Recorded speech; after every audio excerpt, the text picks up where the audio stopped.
ये कहानी है जूनागढ़ राज्य की, जहाँ राजा बलदेव सिंह का शासन चलता था। राज्य में बहुत खुशहाली फैली हुई थी, क्योंकि राजा बलदेव सिंह और उनकी पत्नी महारानी विशाखा को पुत्र रत्न की प्राप्ति हुई थी, जिसकी खुशी में पूरे राज्य के लोगों को राजा और उनकी पत्नी द्वारा राशन वितरण किया जाता है। राजा बलदेव सिंह की जय, राजा बलदेव सिंह की जय, राजा बलदेव सिंह की जय, राजा बलदेव सिंह की जय। मंत्री जी, मेरे पुत्र के नामकरण और अच्छे भविष्य की कामना के लिए राज्य के सभी विद्वानों को बुलाया जाए। कल हमारे पुत्र का नामकरण बहुत धूमधाम से होना चाहिए। महाराज, मैं आपको कुछ बताना चाहती हूँ। महारानी, क्या बताना चाहती हो तुम हमें? महाराज, कुछ समय पहले मैं अपने मायके गई हुई थी। तब मैं अपने माँ और पिताजी के साथ हमारी कुल देवी के मंदिर गए थे। तब हमने वहाँ माता से पुत्र पाने का आशीर्वाद मांगा था और कहा था कि अगर हमें पुत्र की प्राप्ति हुई तो हम उसका नामकरण यहीं इसी मंदिर में करेंगे आकर। महाराज, आप जाने का बंदोबस्त करवा दें, हम आज ही निकलेंगे। इतना कहकर रानी अपने कक्ष में चली जाती है। मंत्री जी, तो फिर आप जल्दी से हमारे जाने का बंदोबस्त कराएं, हम आज ही निकलेंगे। अब राजा और रानी अपने पुत्र को लेकर महारानी के मायके यानी सोमनगर राज्य की ओर निकल जाते हैं। तभी जंगल के रास्ते से गुजरते हुए वहां अचानक शेर सामने आ जाता है, जिसे देखकर राजा के घोड़े डर के अचानक मुड़ जाते हैं, जिससे राजा की राजसवारी पलट जाती है। तभी राजा के सिर पे पत्थर लगने से वह बेहोश हो जाते हैं। अरे वो चील, रोको उसे, कोई रोको, वो मेरे बच्चे को लेकर जा रही है, बचाओ, कोई मेरे बच्चे को बचाओ। सैनिकों, कोई मेरे बच्चे को बचाओ, बचाओ मेरे बच्चे को। तभी दो सैनिक उस चील के पीछे दौड़ते हैं, लेकिन वो चील बहुत दूर निकल जाती है, जिससे वह सैनिक उसे नहीं पकड़ पाते हैं और वापस वहीं पे आ जाते हैं। महारानी, हमने बहुत कोशिश की उस चील को पकड़ने की, पर वो हाथ नहीं आई और वो बहुत ऊंचाई पे उड़कर बहुत दूर चली गई और राजकुमार को भी अपने पंजे में दबोच कर ले गई। महारानी, हमें माफ करना, हम उसको नहीं पकड़ सके। यह सुनकर रानी तुरंत बेहोश हो जाती है और तभी राजा और रानी को महल में लाकर उनका इलाज कराया जाता है। कुछ देर में दोनों को होश आ जाता है। आह, क्या हुआ? मुझे सर में बहुत दर्द हो रहा है और हम लोग तो सोमनगर राज्य जा रहे थे, फिर अचानक क्या हुआ? तभी रानी सारी बात राजा को बताती है। क्या हमारे पुत्र को एक चील उठाकर ले गई और हमारे सैनिकों ने उस चील को पकड़ा नहीं क्या? सेनापति, तुम तो इतने निशानेबाज हो, तुमसे वो चील कैसे बच गई और हमारे पुत्र को कैसे उठा के ले गई वो चील? महाराज, मैंने जैसे ही देखा कि एक शेर हम पे हमला करने वाला है, मैंने तुरंत उस शेर पे हमला कर दिया और जब तक मैंने उस शेर को मार भगाया तब तक आपकी राजसवारी पलट चुकी थी और चील भी राजकुमार को उठाकर ले जा चुकी थी और हमारे सैनिक भी उस चील के पीछे बहुत दूर तक गए, लेकिन उस चील को पकड़ ना सके। हे भगवान, ये क्या हो गया? मेरा पुत्र पता नहीं किस हाल में होगा। सेनापति, तुम अपने तमाम सैनिकों के साथ जंगल की ओर जाओ और पूरे जंगल में ढूंढो मेरे पुत्र को। राजा के कहने पर सेनापति अपने सैनिकों के साथ जंगल की ओर निकल जाता है। वहीं दूसरी तरफ वो चील उस बच्चे को लेकर बहुत दूर आ जाती है, जहां उसे एक दूसरी चील देख लेती है और उसका पीछा करने लगती है और वह चील उस बच्चे को छीनने की कोशिश करती है। तभी वहां से गुजर रहे एक पंडित जी की नजर उन चीलों पर पड़ती है। हे भगवान, ये क्या?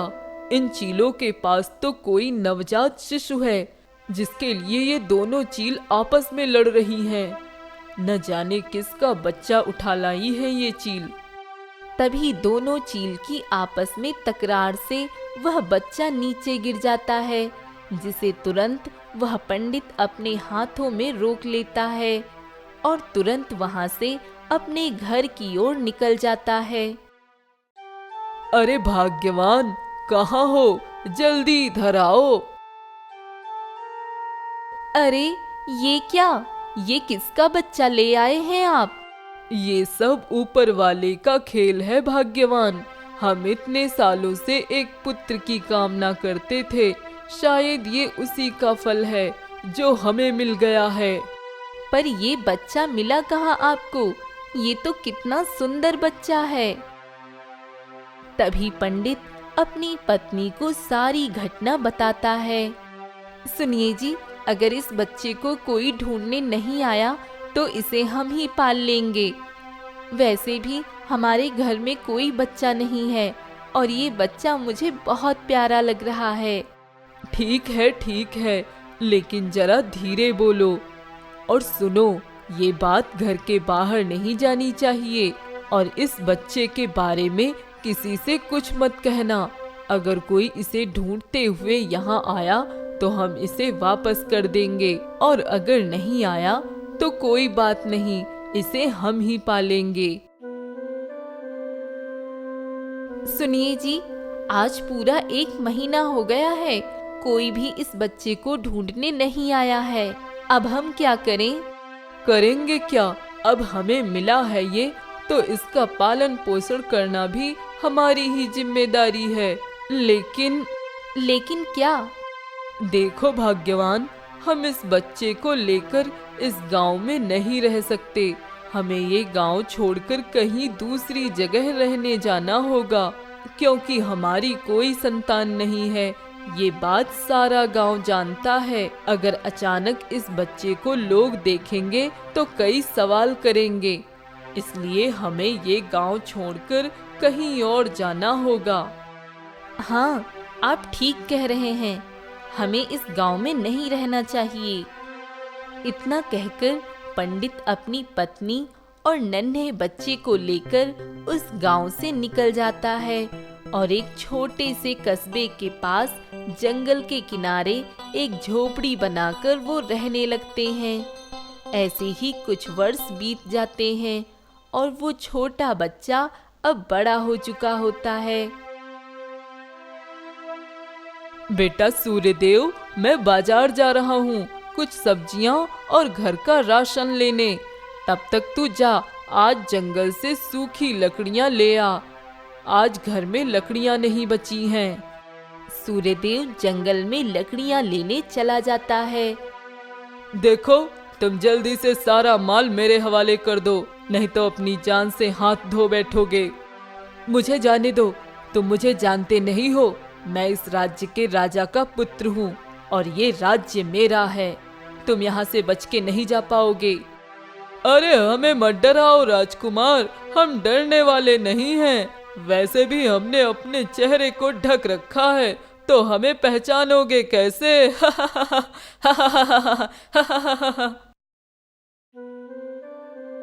अरे ये क्या? ये तो डाकू हैं और उस व्यक्ति को बंदी बनाकर उसको लूटना चाहते हैं। मुझे कुछ करना होगा। तभी सूर्यदेव छुपकर शेर की आवाज निकालता है और वो दोनों डाकू शेर की आवाज सुनकर डर जाते हैं। अरे रंगा, ये तो शेर की आवाज है। हाँ बिल्ला, ये शेर की ही आवाज है। लगता है शेर इधर ही आ रहा है। अरे भागो, जान प्यारी है तो, नहीं तो उसका निवाला बन जाएंगे हम लोग। वह दोनों डाकू वहां से भाग जाते हैं। कौन हो तुम और यहाँ क्या कर रहे हो? यहाँ पे शेर है, क्या तुम्हें डर नहीं लगता है? मेरा नाम सूर्यदेव है, मैं यहीं पास में कुछ दूर पे रहता हूँ और यहाँ पर कोई शेर नहीं है। वो तो मैंने ही शेर की आवाज निकाल के उन दोनों डाकुओं को डराया था, ताकि वो तुम्हें कोई नुकसान ना पहुँचा सके, क्योंकि मैंने देखा कि कैसे वो दोनों तुम्हें धमका रहे थे। तुम तो किसी राजसी घराने से लग रहे हो, फिर तुम यहाँ इस जंगल में अकेले क्या कर रहे हो? हाँ, तुमने सही पहचाना, मैं अनिरुद्ध हूँ और जल्द ही इस राज्य का राजा बनने वाला हूँ। तो उससे पहले मैं अपने राज्य के हर हिस्से में घूमना चाहता हूँ। तभी मैं घूमते हुए इधर जंगल में आ गया और मुझे अकेला देख वो दोनों डाकुओं ने मेरा पीछा कर लिया और यहाँ मुझे बंदी बना लिया। लेकिन तुमने आके मुझे बचा लिया। कहो, इसके लिए तुम्हें इनाम में क्या दूं? तुम जो भी कहोगे वो तुम्हें मिल जाएगा। ये इस राज्य के होने वाले राजा का वादा है। नहीं राजकुमार, मुझे कुछ नहीं चाहिए। सूर्यदेव, क्या सच में तुम्हें कुछ नहीं चाहिए? हाँ राजकुमार, मुझे कुछ भी नहीं चाहिए, लेकिन मुझे तो कुछ चाहिए तुमसे। राजकुमार, क्या चाहिए तुम्हें मुझसे? कहो, मैं तुम्हें क्या दे सकता हूँ? सूर्यदेव, मुझे तुम्हारी मित्रता चाहिए। क्या तुम मेरे मित्र बनोगे? राजकुमार, ये आप क्या कह रहे हैं? भला मेरी और आपकी मित्रता कैसे हो सकती है? कहाँ आप इस राज्य के राजा के पुत्र और होने वाले राजा हैं, और कहाँ मैं एक मामूली सा आम लड़का। भला हमारी मित्रता हो सकती है क्या? हाँ मित्र, हमारी मित्रता हो सकती है और हम आज से मित्र हैं। और मैं अपने मित्र को अपने राजमहल में बुलाकर उसकी बहादुरी का इनाम दिलवाना चाहता हूँ। इसलिए तुम्हें कल ही राजमहल के राज दरबार में आना होगा। मैं तुम्हारा इंतजार करूंगा मित्र।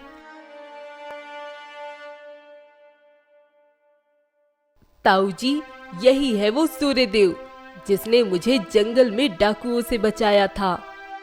सूर्यदेव, तुमने मेरे पुत्र की जान बचाई है, जिसके लिए मैं चाहता हूँ राजा साहब से तुम्हें कुछ इनाम मिले।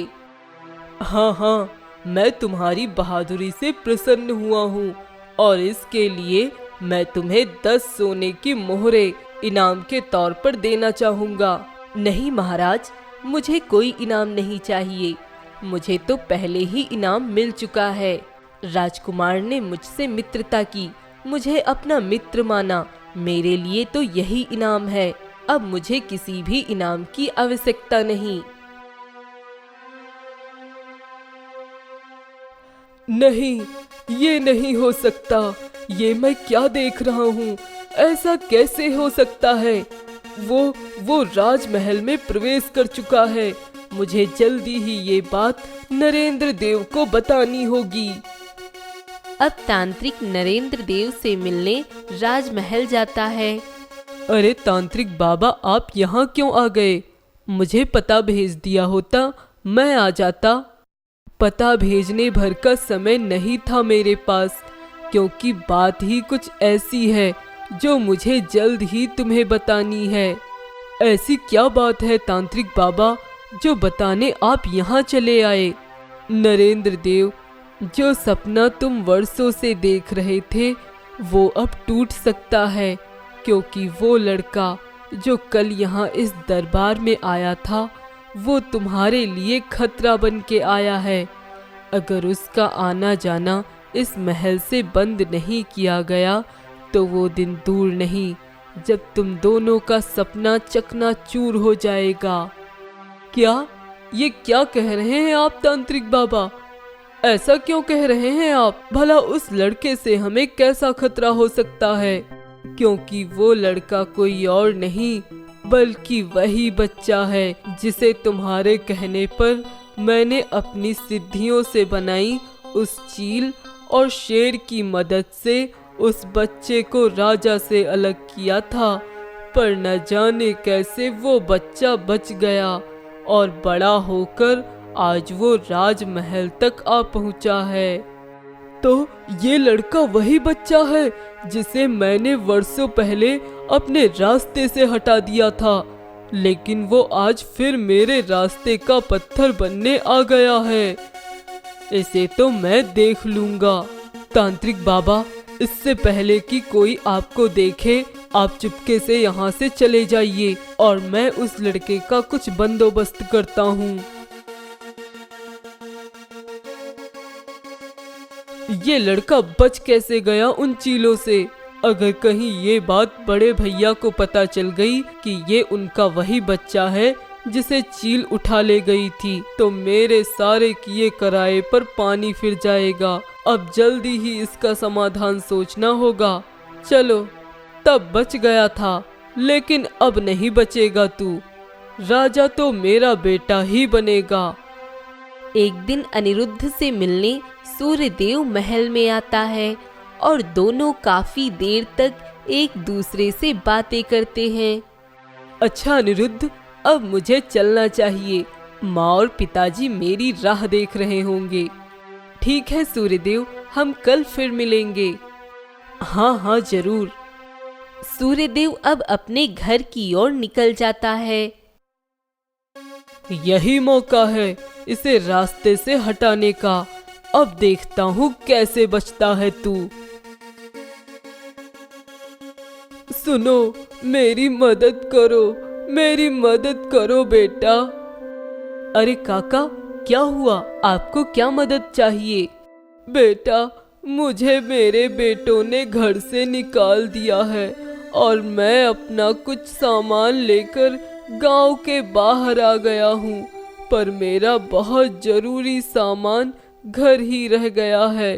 क्या तुम मेरे इस बक्से को थोड़ी देर अपने पास रखकर यहीं मेरा इंतजार करोगे? मैं जल्दी से जाकर वापस आ जाऊंगा। ठीक है काका, आप जाइए। मैं यहीं आपके बक्से का ध्यान रखूंगा और यहीं आपका इंतजार करूंगा। धन्यवाद बेटा।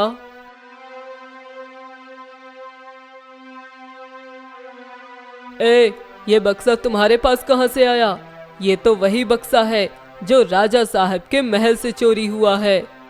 हाँ, लगता है इसी ने चुराया है।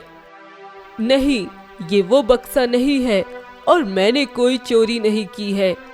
सूर्यदेव के मना करने पर भी वो सैनिक सूर्यदेव को राजमहल में ले आते हैं।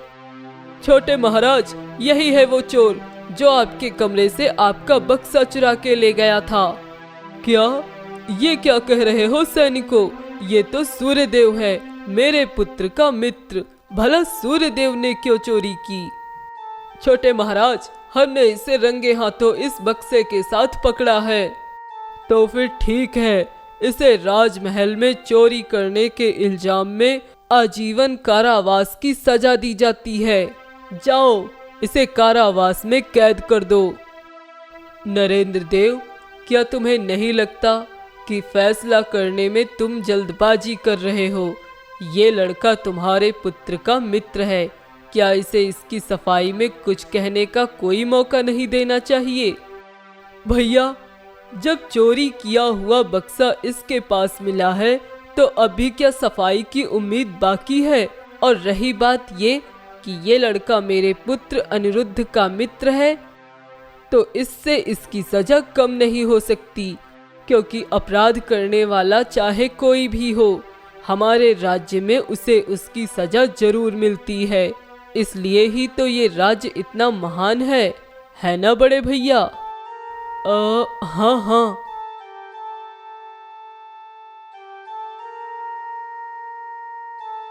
सूर्यदेव को कारावास में कैद कर दिया जाता है। ऐसा क्यों लगता है कि उस लड़के ने चोरी नहीं की होगी? अगर उसमें लालच होता तो उस दिन जब मैं उसे 10 सोने की मोहरें दे रहा था तब उसने मना क्यों कर दिया? इससे तो यही साबित होता है कि उसमें कोई लालच नहीं है। पर उसने नरेंद्र देव के कमरे से वो कीमती बक्सा क्यों चुराया होगा? मुझे पता लगाना होगा। अगले दिन जब राजा बगीचे की ओर घूमने निकलता है, तभी उन्हें उनका छोटा भाई दिखाई देता है जो उस तांत्रिक से बातें कर रहा होता है। तांत्रिक बाबा, अब डरने की कोई बात नहीं है। अब मैंने उस रास्ते के पत्थर को हमेशा के लिए अपने रास्ते से हटा दिया है। अब उस लड़के से हमें कोई खतरा नहीं है। मैंने अपनी सूझबूझ से उसे राजमहल के कारावास में कैद करवा दिया है और अब हमारे वर्षों के सपने को पूरा होने से कोई नहीं रोक सकता। क्या इसका मतलब वो लड़का सूर्यदेव बेकसूर है, उसने कोई चोरी नहीं की है? तो फिर नरेंद्र देव ने उसे कारावास की सजा क्यों दी, ये जानते हुए भी कि वो चोर नहीं है? और नरेंद्र देव को उस लड़के से क्या खतरा हो सकता है? और नरेंद्र देव का क्या है वर्षों का सपना जो पूरा करना चाहता है नरेंद्र देव? मुझे इसका पता लगाना होगा। सुनिए जी, सूर्यदेव अभी तक घर नहीं आया, कहीं वो कोई मुसीबत में तो नहीं फंस गया। अरे भाग्यवान, कैसी बातें करती हो? क्या तुम्हें पता नहीं, हमारे बेटे की राजकुमार अनिरुद्ध से मित्रता है और वह उन्हीं से मिलने उनके महल चला जाता है। जब देखो तब गया होगा, वहीं आ जाएगा, तुम चिंता मत करो। देखिए ना, शाम हो गई है, अब तक तो आ जाना चाहिए था सूर्यदेव को। मेरा दिल घबरा रहा है, अब और इंतजार नहीं कर सकती हूँ मैं। चलिए राजमहल में जाकर ही उसको बुला के लाते हैं। ठीक है, तुम कहती हो तो चलते हैं। अरे कहाँ जा रहे हो तुम दोनों? दरबारी महोदय, मुझे अंदर जाना है। मैं सूर्यदेव का पिता हूँ, मुझे अपने बेटे से मिलने जाना है। वो क्या है कि वो यहाँ आया था, लेकिन शाम हो गई है और अभी घर वापस नहीं पहुँचा, तो हम उसको ही बुलाने आए हैं। बस उसको लेकर अभी वापस चले जाएंगे। लेकिन तुम सूर्यदेव को वापस नहीं ले जा सकते हो। क्यों नहीं ले जा सकता हूँ मैं अपने बेटे को वापस? क्योंकि तुम्हारा बेटा सूर्यदेव चोरी करता हुआ पकड़ा गया है और उसको आजीवन कारावास की सजा हुई है और वो कारावास में कैद है। नहीं, ऐसा नहीं हो सकता, मेरा बेटा चोर नहीं है। अरे नहीं, जरूर कोई गलतफहमी हुई है। वो तो राजकुमार अनिरुद्ध का मित्र है, वो चोर नहीं है। तभी वह दोनों राजा जी के पास जाते हैं। महाराज, ये कैसा न्याय है? महाराज, मेरे बेटे को आजीवन कारावास की सजा क्यों दी गई है? मेरा बेटा चोर नहीं है, महाराज कृपया उसे छोड़ दीजिए। महाराज, मेरे बेटे को छोड़ दीजिए, उसने कोई चोरी नहीं की है। तभी वहीं खड़े वैद्य जी उस पंडित को पहचान लेता है और कहता है, पंडित मदनपाल, क्या आप ये कह रहे हैं कि सूर्यदेव आपका बेटा है? हाँ वैद्य जी, सूर्यदेव हमारा बेटा है और वह निर्दोष है। लेकिन ये कैसे हो सकता है पंडित मदनपाल?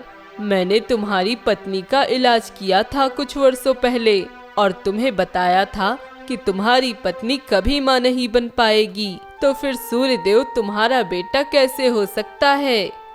वैद्य जी, आप सही कह रहे हैं, मेरी पत्नी मां नहीं बन सकती, पर ये बच्चा हमारा ही है। वैद्य जी, आज से 21 वर्षों पहले मैं जंगलों की तरफ से गुजर रहा था, तभी मुझे एक चील दिखाई दी जिसके पास एक नवजात शिशु था और दूसरी चील उससे वह बच्चा छीन रही थी। तभी वह बच्चा उसके पंजे से छूटकर नीचे गिरने ही वाला था कि मैंने उसे अपनी गोद में पकड़ लिया और अपने घर ले गया। कुछ दिन मैंने इंतजार किया, शायद कोई आए जिसका बच्चा होगा, लेकिन काफी दिनों तक कोई नहीं आया। तब हम दोनों ने ही उसको अपने बेटे की तरह पाला है। महाराज, मेरा बेटा चोरी नहीं कर सकता है। क्या ये सूर्यदेव वही बच्चा है जिसे चील उठा के ले गई थी? सैनिकों, जल्दी जाओ, सूर्यदेव को अभी कारावास से निकालकर यहाँ लेकर आओ। सैनिक तुरंत ही सूर्यदेव को राजा के पास लेकर आते हैं।